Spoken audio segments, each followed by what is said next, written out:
I am ready. I'd like to call to order the regular meeting of the Warrenville Public Library District Board of Trustees.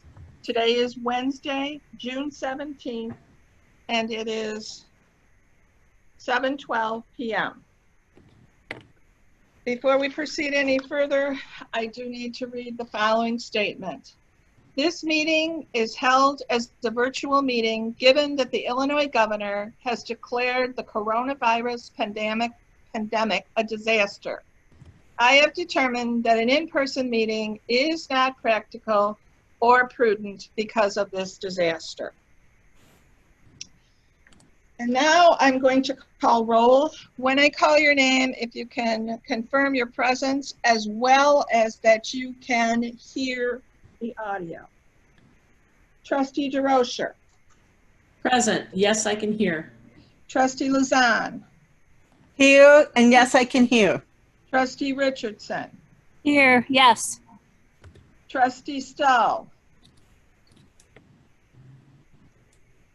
She's muted. Hold on a minute.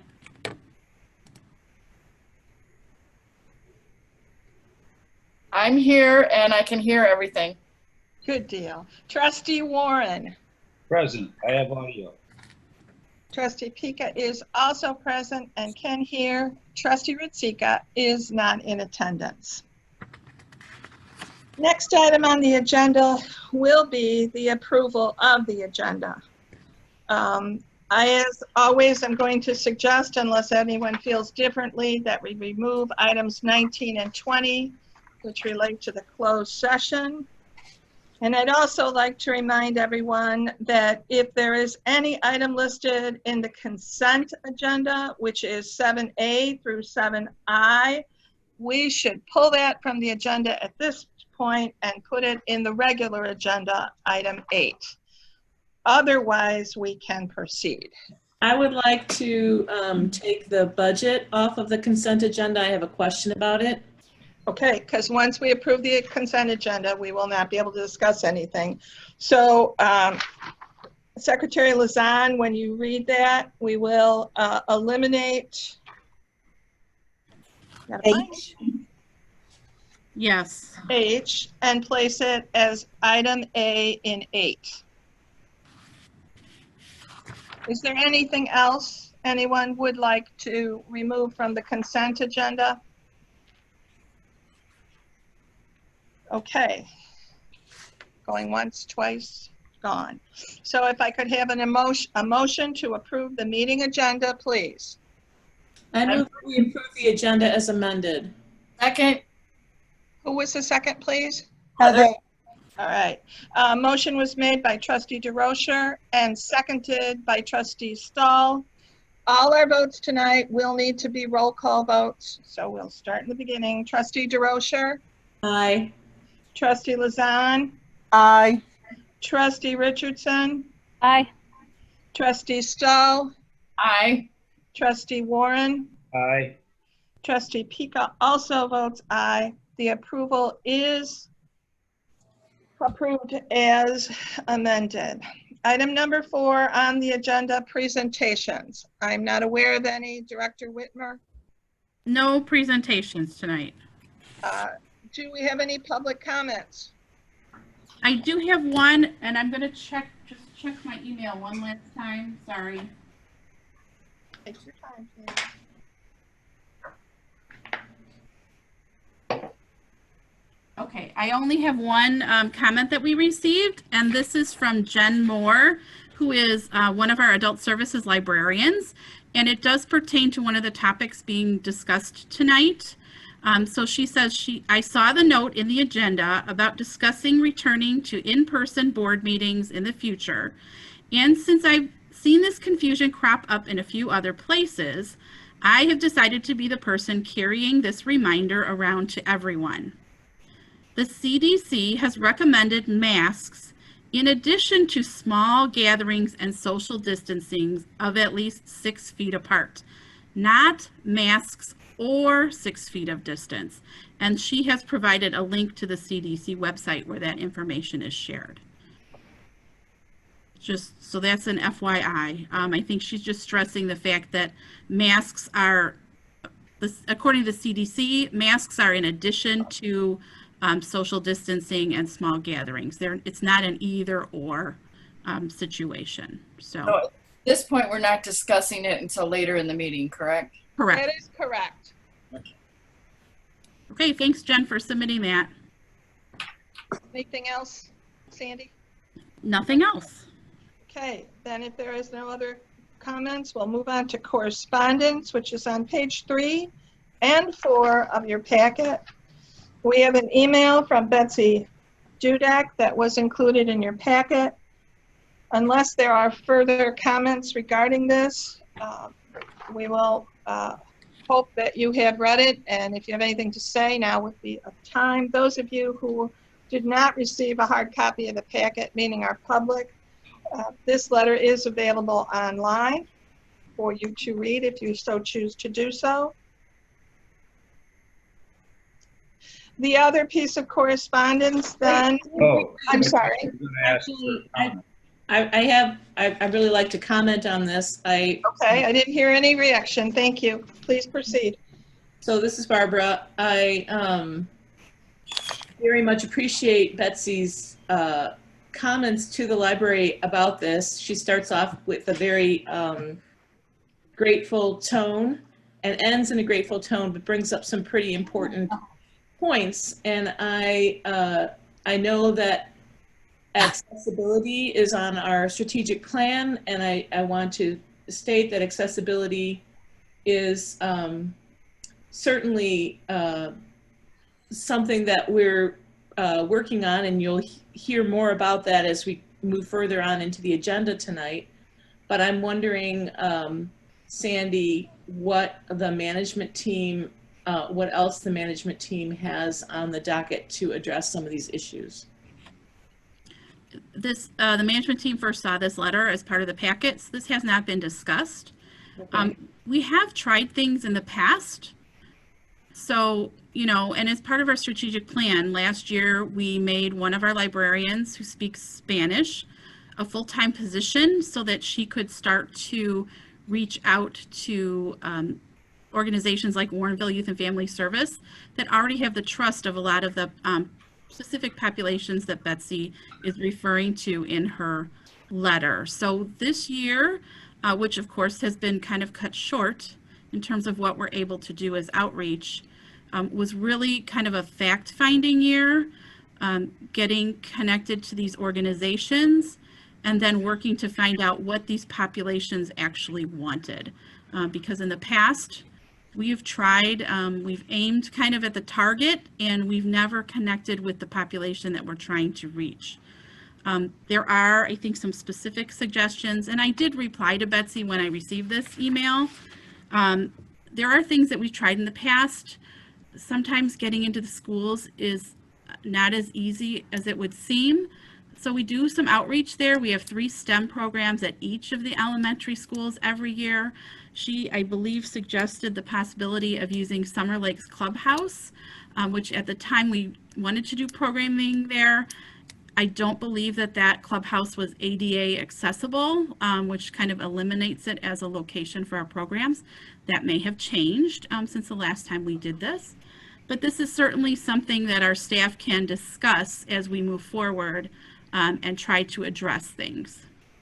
And I can say from being at Summer Lakes Clubhouse in the past for some different events, it is all stairs and no ramps. So that I could see being a definite issue if they have not done anything to change that.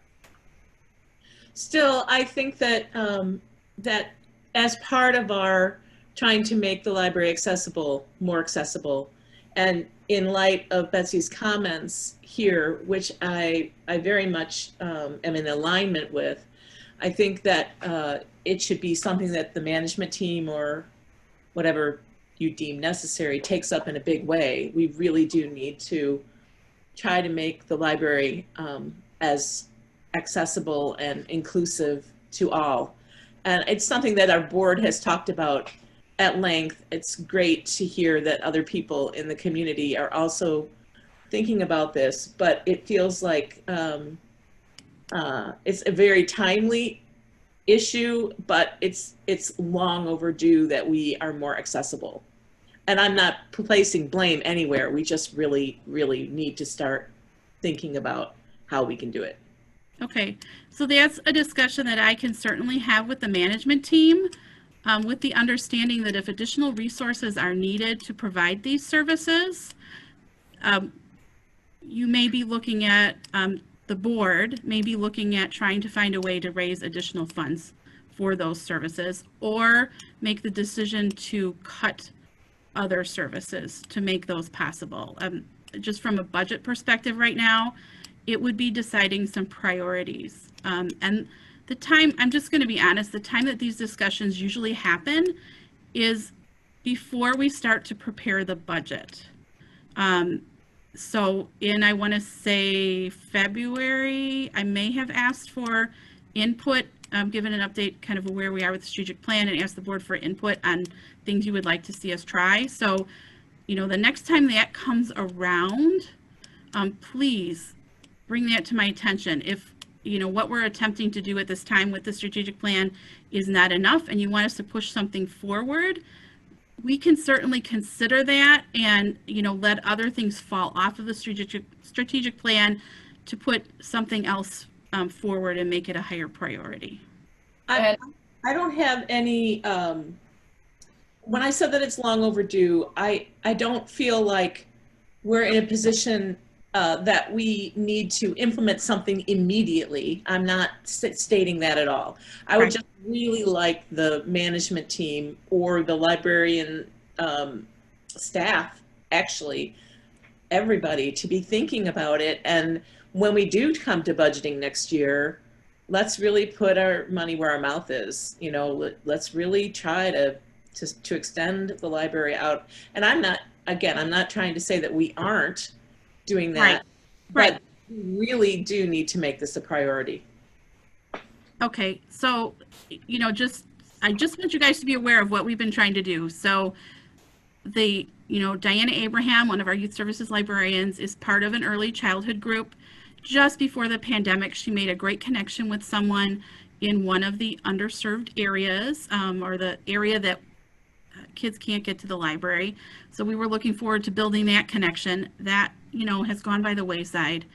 We tried to connect with businesses. We had a plan to set up a reading corner in the laundromat by Family Foods. Unfortunately, that business owner was pretty much unresponsive, so that fell through. So it's just, we are continuing to try. It's just that we just have not connected yet. Jill, are you muted on purpose? I don't know why this is muting people. Okay, thank you, Sandy. No, I muted myself when I had to come inside and away from the coyote, and then I couldn't unmute. Okay, I'm sorry. I had that problem too. Okay, I'm trying to watch everybody. I think Sandy Lazan would like to speak, please. I have a question. Before we had talked about trying to get a hold of some of these little free libraries, like in this area. Have we gotten any into this area? So we donated a little free library to Johnson Elementary School several years ago, and we were maintaining it. It was vandalized and they took it down.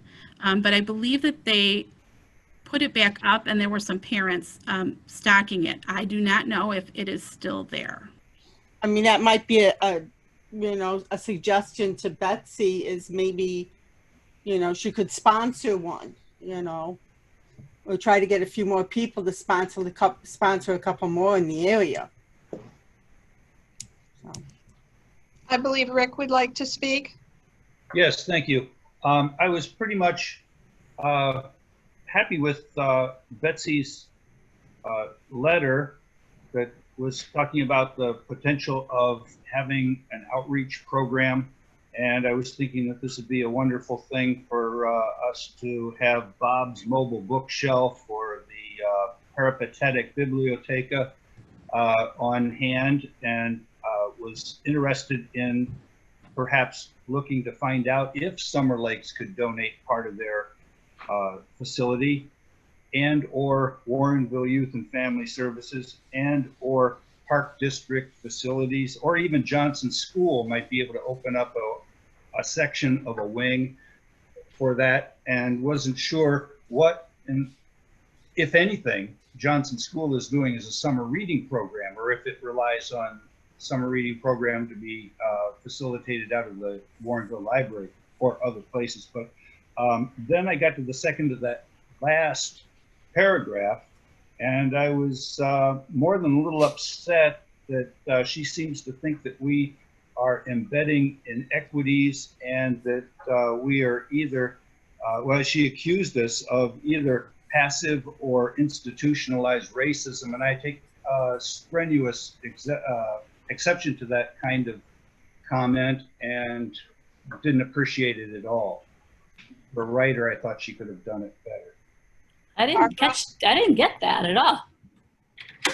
To make some Barbara has her hand up. we haven't done anything or have not made the attempt. I've recently been doing a lot of reading, not a lot, some reading in this area, and I think that we can do better, Rick. I wasn't suggesting that we can't do better. I'm suggesting that she is implying that we're institutionalizing a neglect of this area, and that we have passive or institutionalized racism involved. And I don't think that's part of it at all. She's a writer. She's supposed to be an artist with words. She doesn't actually state that explicitly, but I imagine that we need to be open to the possibility of that idea, Rick. I would agree with that. And it's a lengthy conversation to have. And I would like to just chime in here now. If we feel we need to have extended conversation, perhaps this should be an agenda item for next month, or perhaps, as Barbara has suggested, Sandy take this to her management staff, this issue, as complex as it is. And maybe we will be reminded that come February, we do need to be very vocal. So that would be my take on how we should proceed at this point. I certainly think that we can continue to look at opportunities. And I have to agree with Barbara. We can always do better. I mean, that is one of my philosophies, is I am always open to constructive criticism. I appreciated Betsy's letter because she gave suggestions and ideas of things that we could try or attempt. So definitely we can always do better, and we'll discuss this as a staff and figure out if there is a way that we can connect with that side of the community. I would challenge the board that as you reflect on this letter, if you come up with some ideas, such as Sandy Lazan did, perhaps you forward those at the point you think of them to Sandy Whitmer, so we do have something to go back on when this becomes another discussion point. Other comments on Betsy Dudek's letter? And then we'll move on to the second piece of correspondence, which was confirmation of the per capita grant. This was certainly good news. We did receive one in 2019, and it took about 5 to 6 months after it was awarded for us to receive those funds. So we will not see that money for a while, but it is nonetheless still good news. Any comments? All right. I noticed that in the in that letter, Jesse White states, "Our public libraries are truly the cornerstone of our communities." And I thought that might be an interesting name for the little commons area that we have, where we've got the vending machines, call it the Cornerstone Cafe or something like that. Okay. Just image or something to bring out the idea that we are sort of a crossroads in the community. Comments? Questions? Hearing none, we'll move on to item number 7, which is the consent agenda. Trustee Lazan, if I could ask you to please read for us. consent agenda. A, approve minutes of the May 20th, 2020 Committee of the Whole meeting of the Board of Trustees. B, approve minutes of the May 20th, 2020 regular Board of Trustees meeting. C, receive and file financial report for May. D, approve payments of invoices in the amount of $64,997.19 for the period of May 21st, 2020 through June 17th, 2020, including electronic payments and checks number 7662 through 7717. E, approve the transfer of $100,000 from commercial checking account to operating checking account.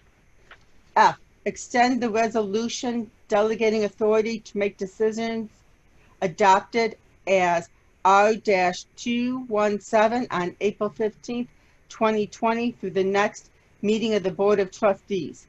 G, repeal July 1st, 2020 wage scale and pay grade assignments and revert to July 1st, 2019 wage scale and pay grade assignments. And H, authorize preparation of tentative budget and appropriations ordinance.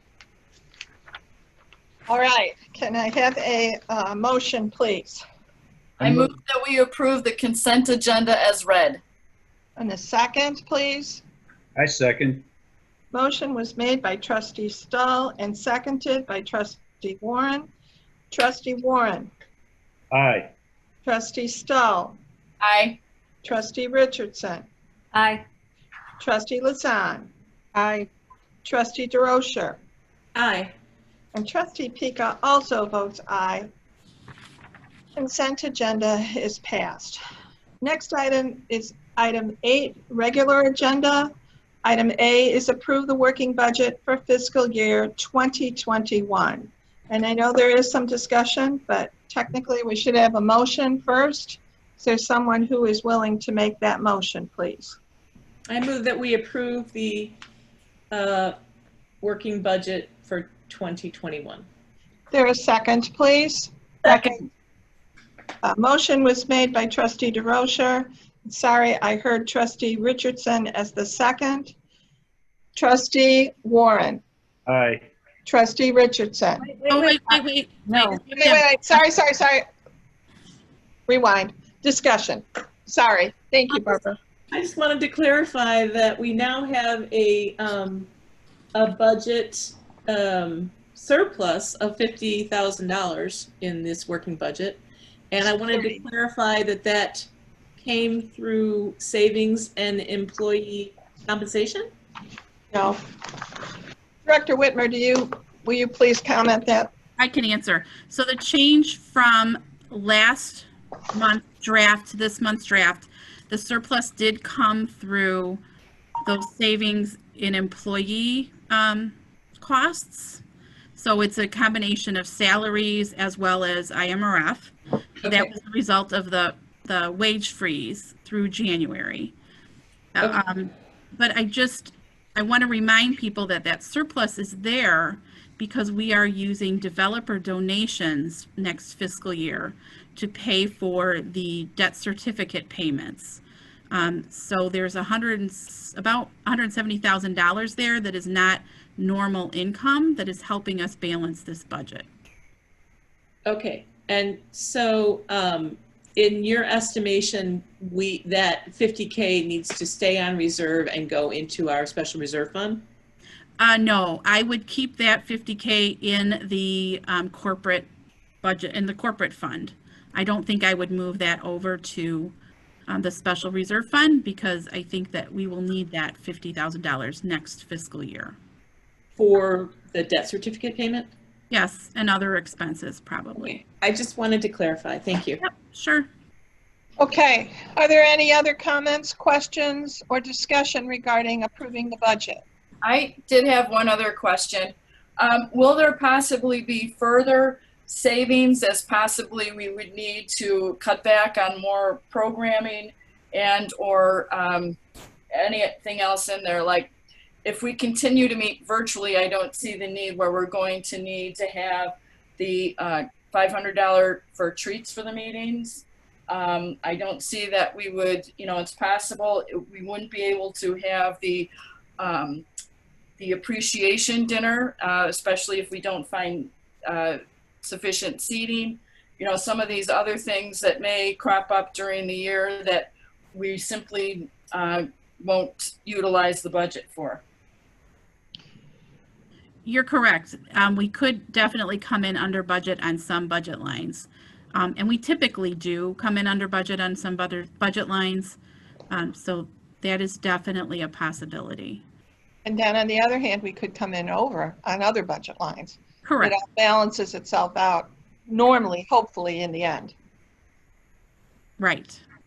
Are there any other items for discussion regarding improving the 2020-2021 fiscal budget? All right. Again, the motion was made by Trustee DeRocher and seconded by Trustee Richardson. Roll call. Trustee Warren? Again, aye.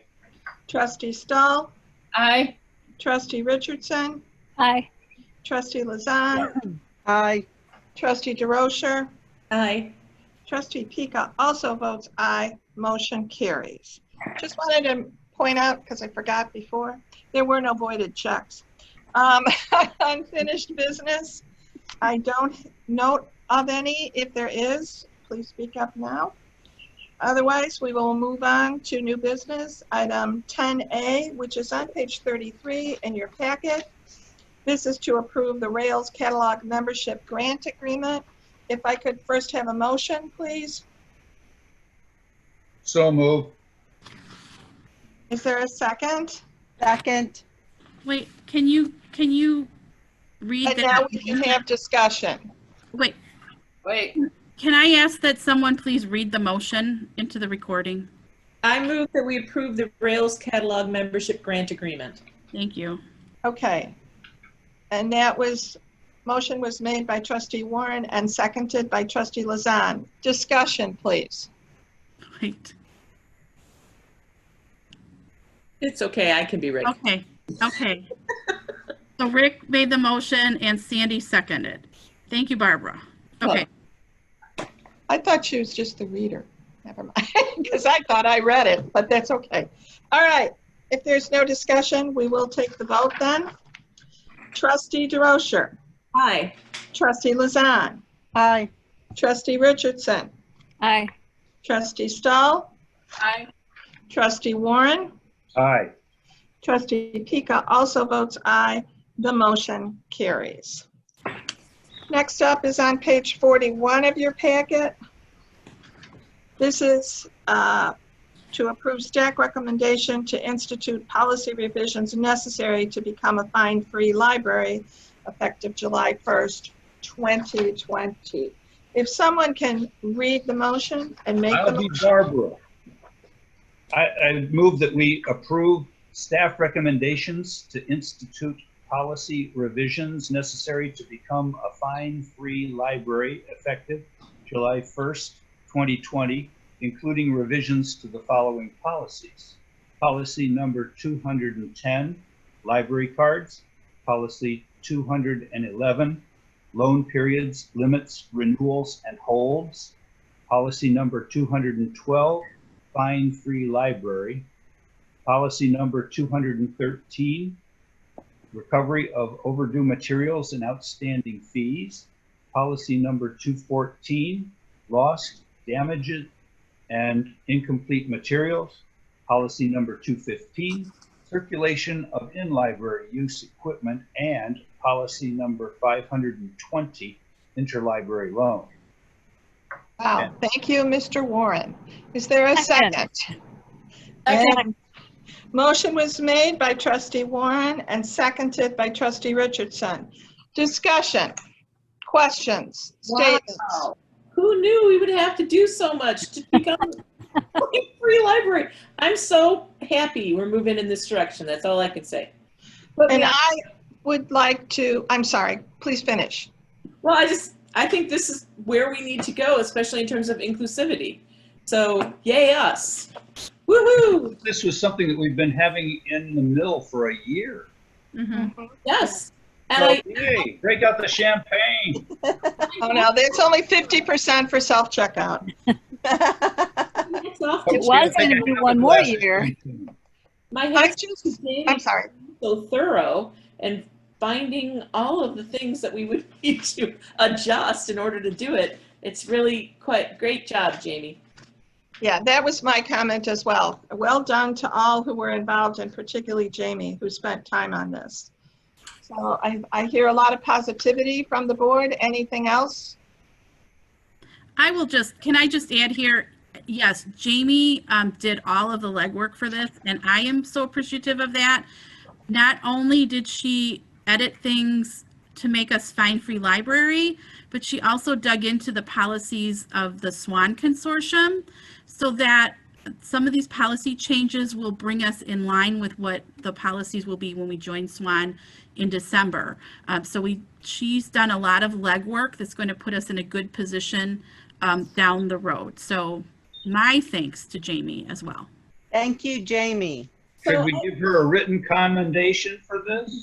I'll do a certificate on July 1st. We'll have a There party. you go. That sounds I good. have a question about how we're going to inform people about these changes. I mean, it says that items can be renewed to 2 renewals, and we're used to 3 renewals. Well, I just got used to 3 renewals, and now, and so I'm just wondering how we're gonna inform, just through our printed newsletter and things like that.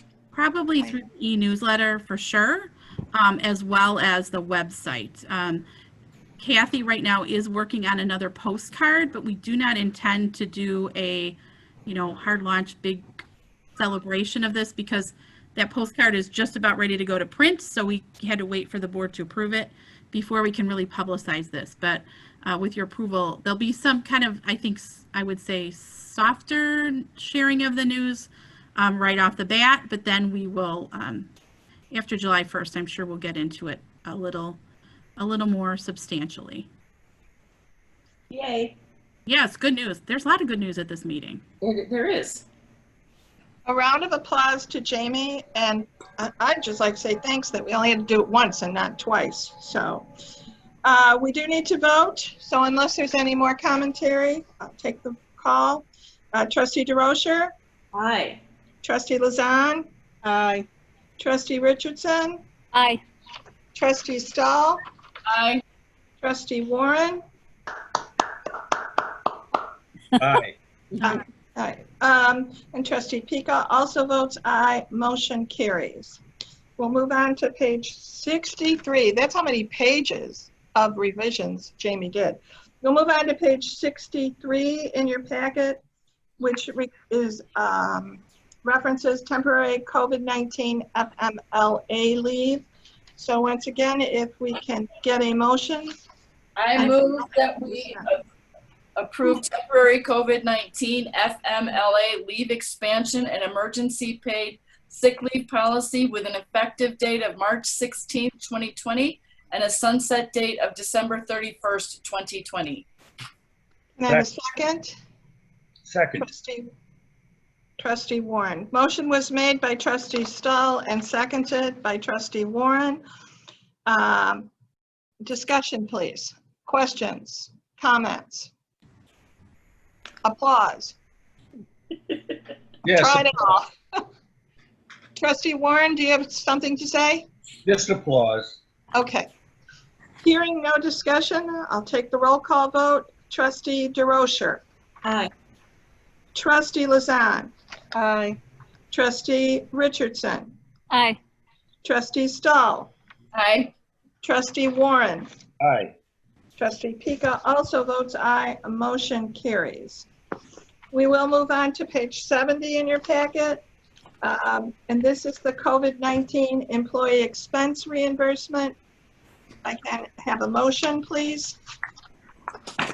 I move that we approve temporary COVID-19 employee expense reimbursement policy with an effective date of March 16th, 2020 and a sunset date of December 31st, 2020. Second. Motion was made by trustee Stull and seconded by trustee Lazan. Discussion. Hearing none, I'll go for the vote. Trustee Warren, Aye. trustee Richardson, Aye. trustee Stull, Aye. trustee DeRocher, Aye. trustee Lazan, Aye. trustee Pika also votes aye. The motion passes. Page 73, item 10E, recommendation for employee compensation. This is on, again, page 73. If I could get a motion regarding this action item. I move that beginning June 29th, 2020, pay employees their regular rates of pay for actual hours worked and require employees to use accrued paid time off for regular hours not worked. Second. Motion was made by trustee Warren and seconded by trustee Lazan. Discussion, board. So I would just reflect on this, that this is actually getting people their full payment, but it is taking, if they don't have the hours that they need of actual working in the building, that they have to take the additional hours from their own paid time off. And I am wondering what kind of effect this is having on the employees. Has there been any discussion with the employees? Is there feedback from the employees? I've had one employee approach me with questions, and it was about how that time would be applied, if the employee had to request those hours off or if they would be automatically applied. And the employee was concerned that that particular employee wanted to preserve some of her paid time off. And I think that that's probably going to be the likely situation for most individuals. I did send this message out last week, and I only heard back from one. I invited questions and concerns, and I heard from one employee. So if employees want to retain some paid time off, they have the option of not getting paid? They do not. This requires the use of paid time off, whether it's paid time off, annual leave, or accrued sick leave, to make the employee whole. So it is not an option. And I will explain a little bit about why I recommended that. We have many employees who have maxed out their time off accruals. And so we have liability. I did look at our books. We have over $50,000 in accrued time off liability for PTO and annual leave. So if those employees left, we would be paying out those funds. And we have, the sick leave was really huge. It was over $100,000 in sick leave liability. And I really don't anticipate people running out of PTO unless they've used all their PTO already. But this is really just, I don't know, it's hard. If we give employees the option, which, you know, if that's what the board wants to do, then we put ourselves in a position where we will have probably at least 50% of our staff, possibly 60% of our staff, hitting the cap on their paid time off and wanting to take time off all at the same time. So that puts us in a position of saying no already. So people have canceled their paid time off through the pandemic. Some people have taken time off because work was available and they were not available to work. So they've used that time off. But many of our staff, including myself, have canceled vacations. So we've taken that time back into our vacation bank or paid time off bank. So the pandemic has allowed us to avoid using some of that time. So I mean, I'm just trying to imagine if this is a policy that's going to be going forward. I mean, this is really only going to be going forward. Is this is this going to be indefinite, or I'm just imagining if an employee had a sick child or a sick parent that they had to care for, and they really did need to have some time off, and they don't have any paid time off left, you know, I really don't want to be putting people in a position where they're not able to do that. I'm sorry, my lights are going off. You have to move more. Right. We have that situation now, Barbara. Question. Any coverage after that FMLA, the COVID, for that situation that Barbara's describing? If the employee qualifies, certainly they can, you know, it depends on the situation. For the FMLA, that is the expanded FMLA for the coronavirus period, there are very specific things that are related to the coronavirus that you can use that for. General FMLA, not all of our employees qualify for that because they are less than, they don't work the number of hours to meet the eligibility. And we do not have paid FMLA at this library. So that does not affect them at all either. It's the regular FMLA is more of a job protection situation. Question further, is it a potential that there will be such work to bring the library back into full stream that people would use, that you'd require or need overtime? And if that's so, could they repay some of the time that they might have taken off to get some vacation time? So our budget does not include overtime funds. That would be, we'd probably have to come back to the board and revise the working budget to accommodate that. I fully expect that we will be back to giving people their full hours within the next month to 2 months. Okay. So you're not talking about indefinitely. No, and I'm not talking about using, you know, if somebody is working 20 hours a week, we might be able to schedule them for work in the building 18 hours a week. And a 20-hour-a-week employee gets 60 hours of paid time off a year. So over the course of 2 months, they might be using 20 hours of that PTO, and they would still have 40 hours remaining. That may not be true for everyone because some people use their paid time off more frequently than others. I know Jackie encourages people to have a little bit of a bank in reserve at all times so that if an emergency comes up, but we can't control how people manage their paid time off. We recommend that. Not everyone follows that recommendation. Okay. How much time can be banked? How many hours can be banked? So the banking is, so this is an interesting situation. Our policy does not have a use by date, but we have a cap on the bank. So we cap, so let's look at our part-time employees. Our part-time employees, when they start, earn 3 weeks of paid time off, prorated to the number of hours they usually work. So for a 20-hour employee, they can earn up to 60 hours, which is basically 3 weeks worth of paid time off. Once they accrue that, it's credited each pay period based on how many hours they work. And once they reach that 60-hour cap, they don't earn any more PTO until they take it. Does that make sense? Yes. It's a very common practice now. Yes. So it's almost like a rolling cap. So if, you know, in a week they take a 5-hour shift, their balance falls down to 55, and on their next payroll, they'll get a little more put back into their bank. Okay. Yeah. Does the library offer rollover?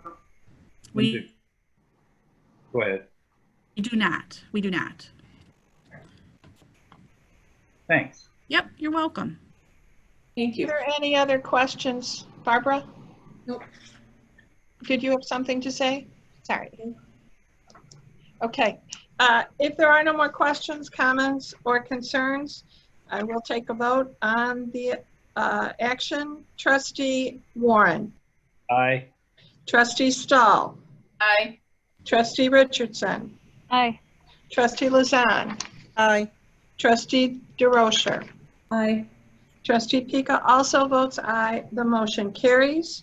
And we will move on to the last item under new business. Location of future meetings during our COVID-19 pandemic. This is a discussion only. It's just an attempt to get a sense of the board, how comfortable, uncomfortable you might be with planning to attend a meeting in the building. On page 75 are several things to consider.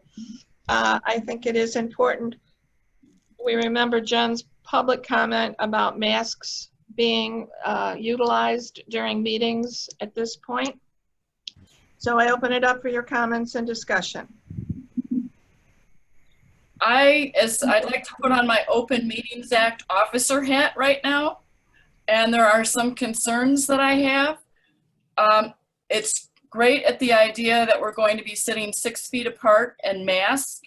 However, the question that I have is if the recorder, the audio recorder that we have, will be strong enough to pick up anything that anybody says at that distance, as well as to be intelligible if we have to play it back. I realize that in the history of the library, we have never been pulled into court, but however, in the new reality, I know that the city of Chicago has been sued for Open Meetings Act, and so I just feel as an Open Meetings Act officer, I have to bring some of these concerns forward. I would also like to say, Heather, I don't know if you have others, but we do need to be cognizant of the fact that the governor will be making another ruling the end of June. I think it's the 26th, Sandy, about open meetings. So that information may be something that needs to be in our decision-making process. Heather, did you have any other Open Meetings Act issues that you wanted to express? Well, can I just respond to what Heather brought up? Certainly. The way that we have it set up when we are in residence at a meeting, we're pretty far apart already. Yeah. We wouldn't have to move that far in order to be 6 feet apart. I really don't think the recording aspect of it, unless the masks become inhibitive or whatever the word would be, unless we can't hear ourselves through the masks, which is a possibility. But in terms of actual distance from the recorder, I think we're going to be fine. We're just going to have to move just a little bit farther apart because we're already pretty far apart. Oh, let me give you an example. Can you hear me talking now through this mask? Yes. Yeah. Perfectly fine. But again, let me sit about 6 feet apart. Can you hear me now? Yeah. Yeah. Yeah. I can hear you just fine. Yeah. I think everybody would just have to remember to speak up and not do any mumbles. No mumbling. I mean, Yeah. if I can say, it's pretty much common knowledge that you have to wear a mask and be 6 feet apart. That's just common knowledge. And I have no issues at all with meeting in person at the library. Okay. I don't either. Like I said, I would just want a test to be sure that, because I understand right now with the computer, everything is fairly good, but I'm talking about the audio recorder that we will have on the table. So that I would want at least a test on that, just to be on the safe side so that we don't have a problem later if we are wearing masks at the time. Could that be tested at in-house when staff meets? Yes, that's exactly what I would suggest, is that we would have a test meeting here with staff present. We'd have a pretend meeting. Jerry, I'm going to need the gavel. But Because I'll hear that. absolutely something we can test, and Heather definitely has legitimate concerns. Because even if we are meeting at the building, it's possible that we will not be able to accommodate public attendance at the meeting, depending on how the room is set up for social distancing. So I would suggest, even if we are meeting in the building, that we still use some type of software, probably Zoom, to broadcast the meeting in a live fashion. There are already 9 of us. We could only have one more person. So That is even true. I am not sure I could do it. I Okay. might have to be. I would probably not be comfortable. Or could she attend by Zoom? Yes. And we could have a hybrid type meeting where some are present, as Sandy's talking about with the public, that she could join via Zoom or a webinar. I understand that, but I didn't know if, because the restriction has been lifted against in-person meetings for our situation, if we could claim the epidemic emergency exemption. The other issue, I think, would also be the voting. Because if we are going back to a live meeting, then there are only certain exemptions that people can attend remotely and would be able to participate as well as vote. So I really think Jerry mentioned that the governor will need to extend his executive order at the end of this month. I think we're going to know more about the number of people that can be gathered. If the state moves into phase 4, the number of people gathering goes up to 50. I can't guess what he's going to do about the exemptions to the Open Meetings Act. But I think that if those exemptions stay in place, then the hybrid meeting option will be an option for us without having to worry about those specific exemptions for remote attendance that Heather mentioned that are in our policy. But those are all things that I would have to follow up with the attorney to figure out. I think really today we just wanted to get an idea from all of you to see how comfortable you would be coming back to meet at the library if we could accommodate social distancing and masks. So I'm hearing, I think Sandy, Heather, you would be willing if we could make it work? Yes. And if all the audio and that were working. Jill has some concerns. That's fine. Rick, how do you feel? I'm fine. Okay. Barbara, any thoughts on your end? I'm fine meeting in person, but I also have some plans this summer, and I would like the opportunity to meet remotely if I can. Okay. Sandy, is it fair to ask you, once the governor either extends or publishes his new open meetings order, you can cover it with Roger and then advise the board what our options are for the July meeting? Absolutely. Say up to the 4th of July, so we can move forward on how we are going to organize our next meeting. Definitely. Keep in mind that Jill and Barbara would prefer to meet remotely as a part of everything. Sure. I don't know if we need to pull Cindy offline or not as far as her preferences. You know what, I'll follow up with Cindy after we know more from the governor. Okay.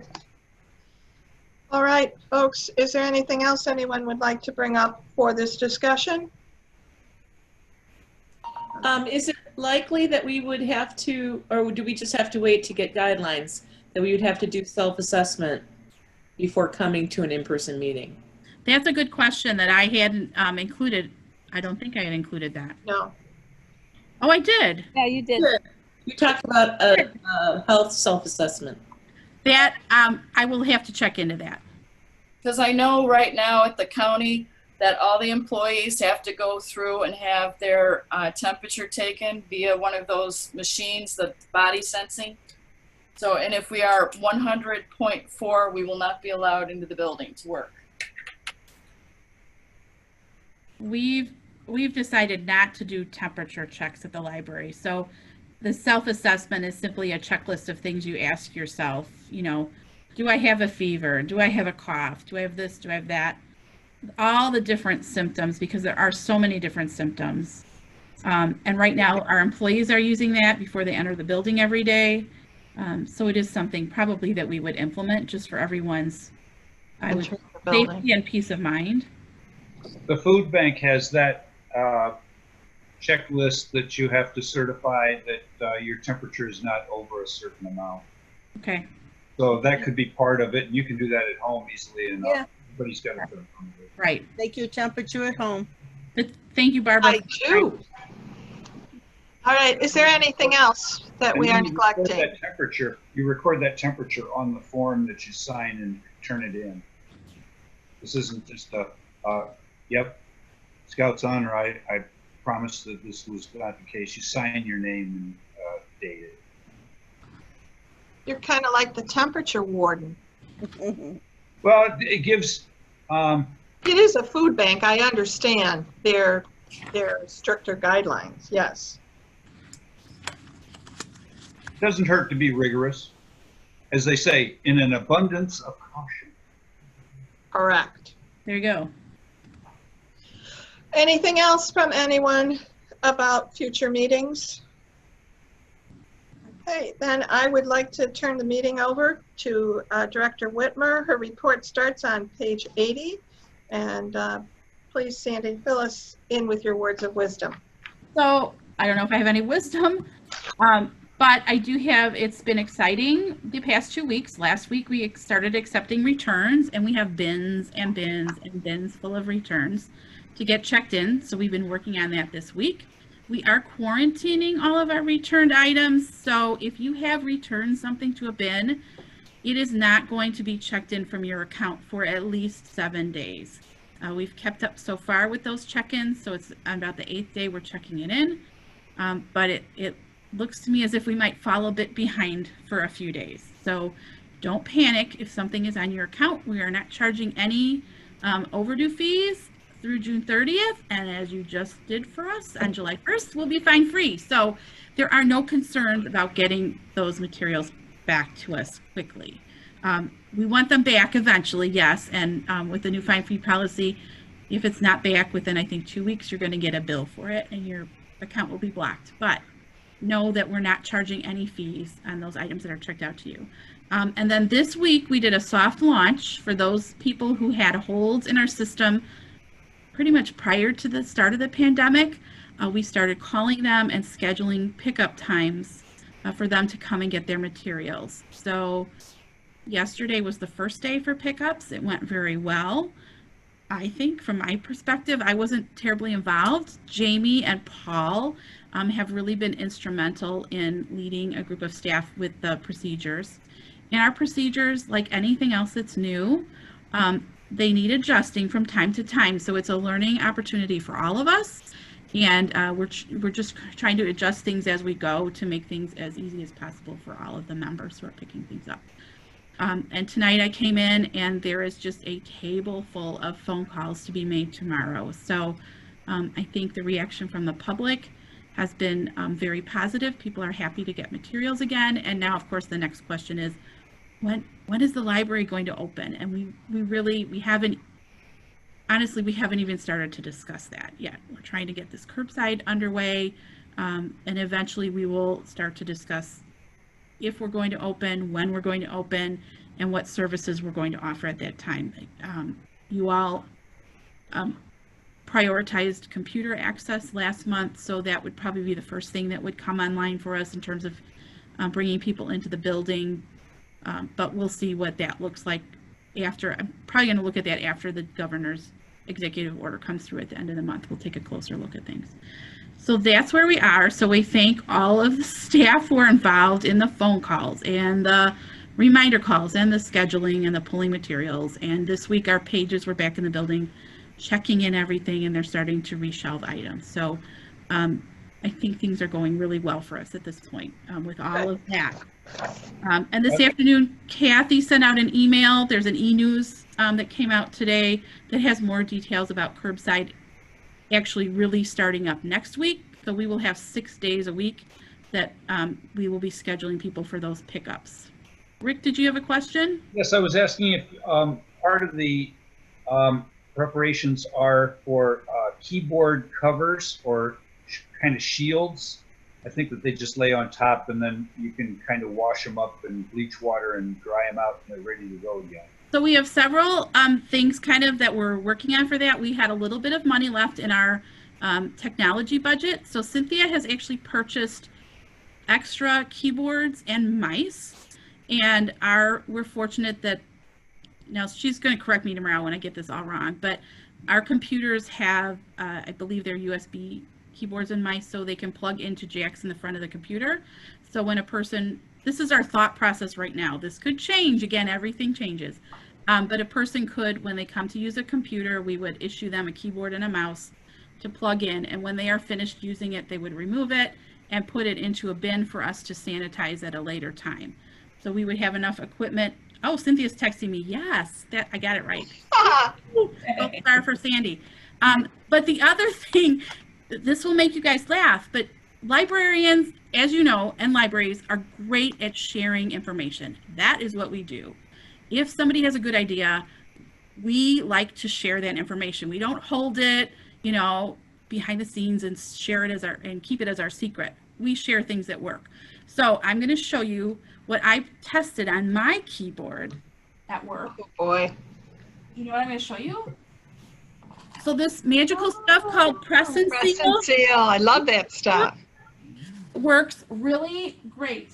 You're probably not going to be able to see it, but it does work on a keyboard. So libraries are purchasing sleeves that are made for keyboards. But as you know, keyboards change shapes, models, sizes, so it's hard to keep up with those custom keyboard covers. I have heard some people using this press and seal wrap. Others have purchased plastic bags to slide over the keyboards. There will be a solution. However we manage it, we'll keep those things cleaned after each person uses a computer. There's so much information out there. It's really interesting. But I figured you'd keep it clean. I was just thinking that spritzing it all with caustic materials or solvent type materials would gunk it up pretty quick. right, and we know that like a 70% in alcohol, rubbing alcohol solution will take the ink off of the keypad, so that's not a good situation. Good one. So we will definitely have a solution and a way to take care of it. But that's a great question, Rick. And I love my press and seal. I don't like to use press and seal with food, but on my keyboard it works. Good enough. Yes. Yeah. All right. And the other thing, just outside of kind of the COVID-19 things, Kathy, of course, as you saw from Kathy's marketing report, has been exceptionally busy and keeping everyone updated, and she's keeping all of us she's getting information from all of us as she needs it, and just corralling all of the staff and the information is really a time-consuming job. So kudos to Kathy for that. Concerts on the Commons, we did cancel the July concerts. I'm going to guess that the August concerts will also be canceled. The reason that we canceled those is even if Illinois moves into phase 4, we still have to limit gatherings to 50 people, and we simply do not have the resources or the manpower to manage keeping only 50 people at Bob Walters Commons. I think it would just get out of hand very, very quickly, regardless of what processes we put in place to try to limit the number of people. And the city staff agreed with that assessment. So we did cancel the July concerts, and I suspect we will probably cancel the August concerts as well. It's too early to tell.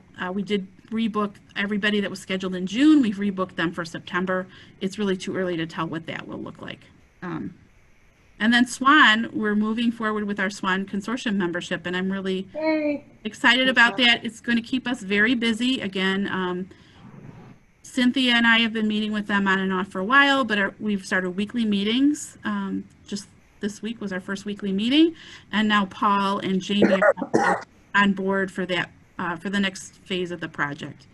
And eventually more people will be involved, but that is moving forward. And we got that great grant, which helps tremendously. Very exciting. Okay, I don't know what else is on my report. I don't remember what's on the backside. You mentioned that the IT assistant has resigned. Is Cynthia going to be looking for someone new, or are you just going to contract that position? We haven't, we're in discussions about that. I'll just say that. I can't say too much about it right now. Yep. Okay, any other questions for me? The statistics report, of course, looks very different. Very, very different. That we checked out one non-print item in May and 27 print books. So that's probably our staff checking things out, I would think. But The downloadables, the use of things like Hoopla and RB Digital and Libby or Overdrive are just through the roof. Barbara, do you have something to add? I just need to ask about Hoopla. 3 of my family members have experienced some real technical problems with ebooks on Hoopla. I'm wondering if you're getting feedback about that from the public. The audio books are fine, but after a while on my iPad and on my mom's tablet and on another iPad I wasn't able to turn the pages, and I'd have to actually log out and log back in again and start all over again. It was very frustrating. It happened to me with 2 different books, and it happened with my mom with 2 different books. Okay, I'm going to ask the staff who are on the call if they can use the raise hand feature if anybody wants to talk about that. Does anybody have any feedback? Ooh, somebody. I got to find who it is. Jen and Paul. Okay, I'm going to bring you both in. Let me get you. Oh, and Gail too. Okay, let's see. Okay, we get to hear from everybody. Well, I don't know. I can't get my mouse to work, so that's a problem. Okay. I just want to say, Jill, I'm glad it's one of the longest days of the year. Otherwise, we wouldn't be able to see you anymore. I've had to move like 3 times. I know, and now you're outside, and I keep going, why? It's still light out. Lucky. Okay, so Paul, I think I sent you an unmute, but Jen, do you want to share first? I think you're unmuted here. Yeah, I've been getting routine emails from Hoopla for the past week and a half that they have been having some technical problems. And my guess as to why it would be ebooks and not audiobooks is that I think people download audiobooks more often, whereas they're probably streaming the ebooks. So if you're running into a hitch on their side, I'm guessing they're overloaded with everyone in the world using Hoopla right now.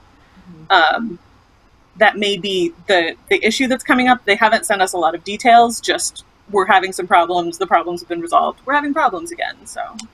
Okay, thanks, Jen. So you're not alone.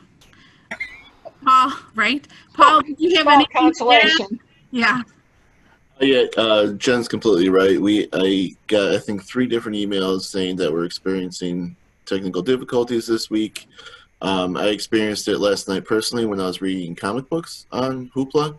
Again, same reason, probably streaming. But it seems to be resolved today. So I think, like Jen said, they're just pretty overwhelmed right now, especially since we upped our usage so much and the allowance of books as well. So. Thanks. Okay, thank you. All righty. Anything else, Sandy? Not to say? Not from me at this time. Board members, anything you'd like to talk to Sandy about or direct to her attention? All righty, then we'll move on to item 12, the departmental reports that start on page 83. Jackie, yours is first. I don't know if anyone has any questions for you, but it appears that you've been very busy working on the leave of absence and sick leave practices and policies, so thank you very much for that. And also, I guess it's pretty important to say thank you for staying current with all the changes that are going on during this pandemic. So, any questions for Jackie and her report? Next would be Paul's report. And I thought page 85, if you didn't take a look at it, the survey that, or the outreach for programming that was sent out, there's some good information there you might want to review before you recycle your packet.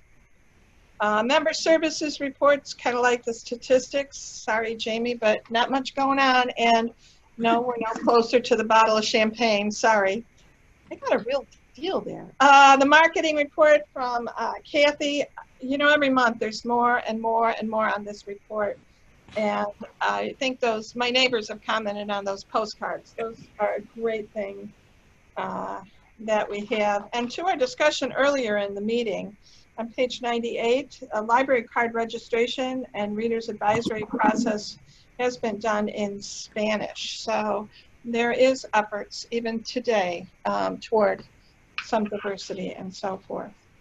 Technical services, that's your to get to look at pictures of the staff in action. And then computer services report is on page 93 if anybody has any questions. But I think we should give Cindy a big thank you for keeping everyone connected during this pandemic. That is not an easy job. A lot of people working remote who've never worked remote before. And I think she's done a great job getting everybody, quote unquote, hooked up. Yay, Cynthia. All our library Hooray. systems functioning as they should. So are there any board comments on the department head reports? All right, our next meeting will be in July, on July 15th. Just mark your calendars, and as we discussed earlier, Sandy will keep us abreast, and we will make a decision on how that meeting will be held, noting the comments of all the trustees. And we will be asking for volunteers at that time to audit the secretary records. We will be adopting a tentative budget and appropriation ordinance. The public hearing notice of the B&A hearing will have to be adopted. And then we will adopt a building maintenance ordinance, including public notice. So we will have another busy agenda. Treasurer's report, Trustee Stahl. Okay, so thank you to Sandy for giving me these updated figures, but as of June 12th, we have received approximately $982,600 of property tax revenue, which is 51% of our expected revenue. So we're you know, everything's looking good right now. And so the one other thing I was gonna mention is I think we are doing the best we can right now of being inclusive, and I think the library staff is doing an excellent job, and that sometimes maybe the public doesn't always know about the discussions that we have, and that, you know, what necessarily is trying to make some of these things happen, both from the staff side and management as well as the board. So I appreciate her letter. And I'm sorry I didn't get a chance to say something before, but I'm saying something now. So, and that's it.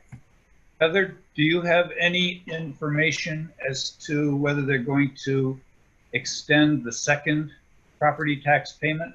My understanding now with DuPage County is they are not extending it. The only thing you can do is there is an application to apply to have the late fees waived, and you would have to do that for each installment. My other understanding is that if you pay from, say, June 1st to June 30th, you do not incur the late fee, but any later than that, you would incur the penalty. How about the second installment, though? The second installment, again, they're not changing the deadline. You would still have to apply for it being late, and it's certain exceptions, such as, say, if you are a landlord and 80% of not receiving, I think it's like 80% of your rent or 80% of your units, I'm not sure which it is. If for some reason you've been laid off or due to the COVID-19, there's at least 3 things. I don't have the form in front of me, but it's something you can look up online at the DuPageCounty.org website, the county treasurer's office. I wasn't worried about myself. I was worried about, or at least interested in finding out how that was going to affect receipts for the library from. Right now, it seems pretty regular according to the figures Sandy gave me, but it's not to say that it might not fall short at some point. Because again, too, if people are paying their mortgage on time, then it's already escrowed. So it would just, you know, some of it's still going to be the wait and see, but as of right now, we've got 51% of the first installment of projected revenue. Great, thanks. Not everyone has an escrow. Right. Oh, I know. My husband and I don't. We've paid off our mortgage. We just have a home equity loan, but so we're having to pay our own taxes. Yeah, I always have. Yeah. All right. So Mike- Anything else, Trustee Stoll? No, that would be it. Any other questions for the secretary, the treasurer? All right. If not, Trustee Lazan, Secretary's report, please. Oh, looks good. good news. Committee reports. I would suggest that at some point, the Personnel Committee perhaps should meet and come up with a plan to complete the director's annual evaluation and goals. I don't know if you've met yet or not, or if you have plans, or if it's even in your crystal ball, but I will call attention to the fact we have yet to complete that yet. So. The Personnel Committee is Rick and I, yes? Correct. That's correct. All right. I'm sorry, please continue. I just said okie dokie. Has not been on my radar. And I wasn't necessarily expecting it, but time has a way of slipping through our fingers, particularly with everything going on in our lives right now. I did not want it to fall off the radar. So, trustee comments. I would start. I just want to thank you to everyone in the library for getting it up and running again, for the essential services. And I know Paul and Jamie have heard thanks for the curbside pickup, but I think too we need to thank our library director for being a leader in a very difficult, uncertain time. I don't know that they teach you this in library school, because I don't think anybody expects things like this to happen. So I think the entire staff, as well as their leader, deserves a thank you from all of us here on the board. I hope everyone joins me in agreement. Here, here. Here, here. Well done, team. Well done, team Warrenville Library. Are there any other trustee comments that need to be made at this time? Trustee Lazan? I'd like to just state that I was talking with Dorothy Coop, whose husband is my doctor, and she mentioned that the Park District had done a survey to find out how the community would feel about getting back and what services. Has the library been in touch with them to find out what that would be, to get an idea of what they would be hoping for the library, or what their temperature is about returning back to normal? So are you saying that the Park District's already completed and sent out that? Yeah. Yeah, they did send out an email. I haven't seen it. Sandy, I know I forwarded it to you, and I think that the thing I referred to, I might be misunderstanding because I did not take the survey. But I think in Paul's report, there was some information on one of the pages about asking people during questions similar to what I presume the Park District had sent out about what they'd be comfortable with. Because one of the things that stuck in my mind was they are very happy with the virtual services that the library is presenting.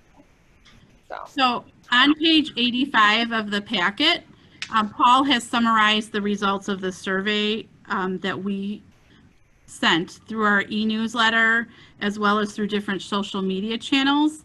We received 33 responses, which to me is a little low.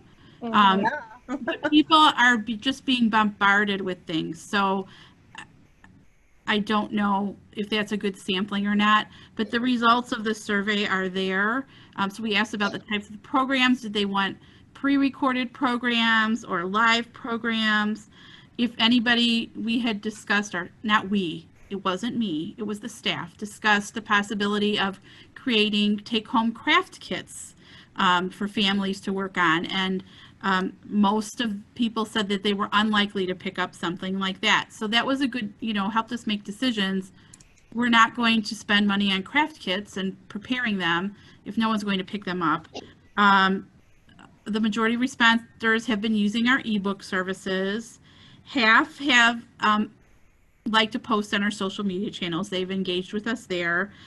When they were asked, what resource do you miss about the library? The results were physical media, so like books, as well as browsing and computer usage. Those had the largest responses. And when they were asked, how can we support your household currently? We wanted to ask them, is there something that we're not doing that we could be doing to support you? The comments were split in half, and it was split between curbside pickup and the other half of the people said that the library is offering plenty as a virtual library. So those were the results that we received. I guess the Park District was asking what type of service, the comfort level as far as I think returning back to services like, the gym and things like that. Right. Right.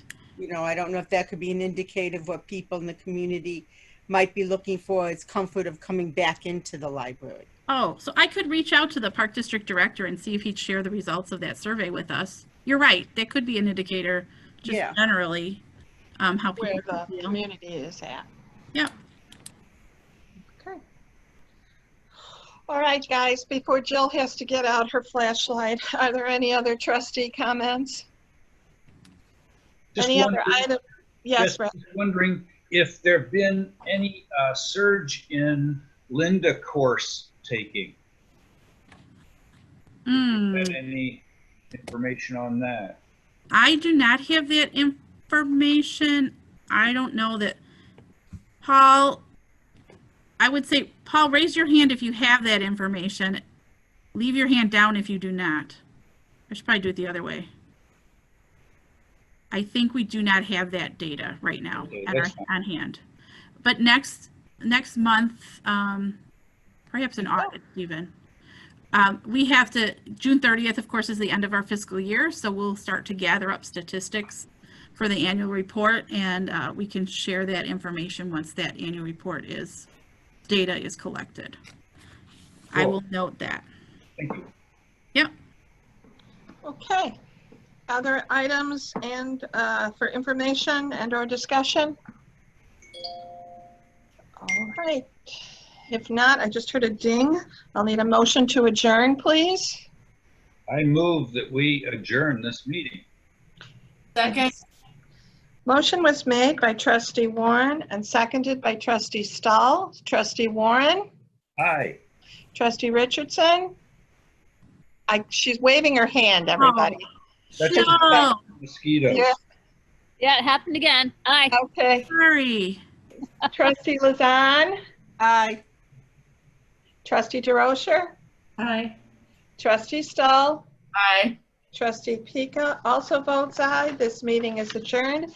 I just want to say it was good to see all of you. Aren't you glad you couldn't see me? Thank you very much, and happy 4th of July to everyone. And Rick, happy Father's Day. Thank you. And to anybody on the call remotely who is a father, happy Father's Day.